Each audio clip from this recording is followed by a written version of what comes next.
сурталчилгааг хилэн дэлгэн болгоход тэгэхээр одоо энэ радио телевизээр сонгуулийн сурталчилгаа явуулах дээр нэлээд одоо шинэ зохицуултууд орсон байж байгаа.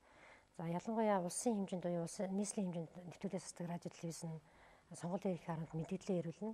За энэ мэдээллийг 5 сарын 30-наас өмнө ирүүлнэ. Тэгэхээр сонгуулийн сурталчилгаа явуулах гэж байгаа бол тэр мэдээллээ одоо сонгуулийн эрх хараанд хөргүүлэх ёстой байж байгаа. 28-29 өдрөө сонгуулийн эрх хараа ажиллана. Хэрвээ энэ хуулийн хугацаанд 5 сарын 30-наас өмнө мэдээлэл ирүүлээгүй бол сонгуулийн сурталчилгаа нэвтрүүлэх эрх байхгүй болчихж байгаа. Радио телевизийн хувьд тийм ээ. Аймаг сумын хэмжээнд нэвтрүүлэх засдаг бол санал ах өдрөөс 20-с доош гон гэмн аймаг нийслэлийн сонгуулийн хараанд аймгийн сонгуулийн хараанд материалаа бас ирүүлэх юм. Тэгэхээр одоо ингээд мэдээлэл ирүүлж байгаа телевиз радионыг хараад байхад 82-ын 82-ын одоо 9-т заасан энэ баримтчийг маш их дутуу авчирч байгаа тийм.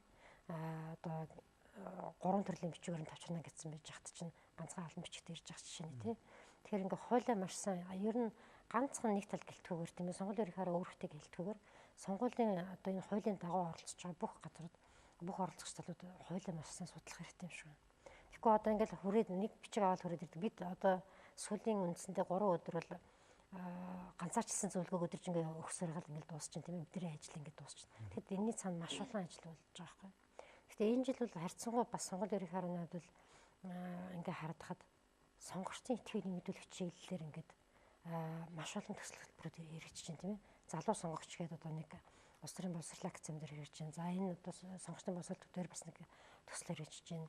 Гэх мэт хэд хэдэн ийм залуу сонгогчдод чиглэсэн сонгогчдын оролцоог нэмэгдүүлэх чиглэсэн маш олон төсөл арга хэмжээнд явж байгаа учраас бид нар бол энд маш талархалтай хандж байна. Тэгэхээр судлаач төрийн бас агуулгын хувьд ер нь энэ нэр дэвшигчдийн сурчлагын ажил бас боломжийн хуулийн хүрээнд явагдах нөхцөл бүрдэж чадсан уу? Одоо нэг хэцүү юм нь юу штэ сонгуулийн яг нөгөө аль бие усны хугацаа эхлэхээс өмнө явж байгаа одоо сурталчилгаа байх юм бол тэрийг яаж хянах вэ гэдэг дээр бас хууль нэлээд тодорхойгүй юмнууд байгаа шүү дээ тийм үү. Тэгэхээр энэ дэр одоо дахиад нөгөө сонгогчдод аягүй өөрсдөө хариуцлагатай хандах хэрэгтэй. Тэнд одоо хаашаа мэдгэдгийг, юуг мэдгэдэлхийн, юуг гомдлох ингээд сонгуулийн хуулийн дээр бол тодорхой тусгацсан байгаа шүү дээ. Тэрнээс гадна бол юу яаж байгаа санал цэг юм гээд жишээлбэл вебсайтн дээр бид нар бол сонгогчдоос ирж байгаа мэдээллийг хүлээж авч байгаа. Тэгээд яг бид нар бол учиргүй тэрийг ингээд нөгөө шийдвэрлэх гээд явах тийм боломж хэрэгцэн чадамжгүй байхгүй. Гэхдээ тэднийг бид нар яг ихлээр тэнд ирж байгаа мэдээллийг цуглуулж аваад сүүлдээ сонгуулийнхаа хууль тогтоомжийг яаж одоо боловсронгуй сайжруулах вэ?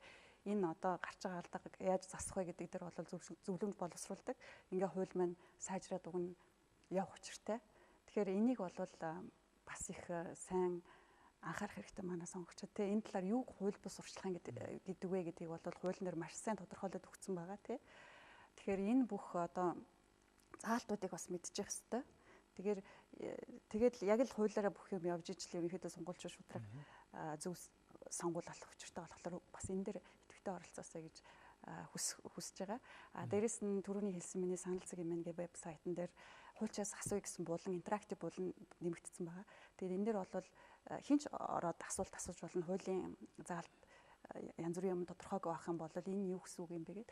Тэгээд хуульчид бас ороод бүртгүүлээд тэр асуултуудад бол хариулаад явах юм боломжтой. Ийм маягаар одоо бид нар ядаж те өөрсдийнхөө зүгээс бол хувь нэмэр оруулж байгаа. Дээрээс нь 6 сарын 4-5-ны өдөр залуу сонгогчдод бол драмын театрын өмнө бид нар бол мэдээллийн багц өгөх гэж байгаа. Тэгэхээр тэнд очиод одоо тэндээс мэдээлэл авч болно гэсэн үг. Одоо хаана очиж юу хийхээ шилж хөдөлгөөн энэ төр гэдэг энэ бүх мэдээллийг бол бид нар бас тэнд тараах юм байгаа. Тэгэхээр тэнд бас өргөнөөр оролцоорой гэж өрөх байна. За баярлалаа. Эрхэм үзэгчдээ Монголын үндэсний олон нийтийн радио телевизийн Монголын мэдээ сувгийн нээлттэй хэлцүүлэг нэвтрүүлгийг хүргэлээ. За энэ удаагийн нэвтрүүлгээр улсын их хурлын болон аймаг нийслэлийн иргэдийн төлөөлөгчдийн хурлын ээлжид сонгуулийн кампанит ажил хэвийн үргэлжлэх боломж бүрдэж гэнэ үү гэдэг асуудлаар төлөөллүүдийн байр суурийг хүргэлээ. За хэлцүүлэгт сонгуулийн төв байгууллага, иргэний бүртгэлийн байгууллага, шүүхийн шийдвэрийг үүсгэх ерөнхий газар, за мөн сонгогчдын боловсрол төв, нээлттэй нийгмийн хүрээлэн, төрийн бас байгууллагын ажилтнууд болон судлаачийн төлөөлөл оролцлоо. Үзэгч та бүхэнд баярлалаа.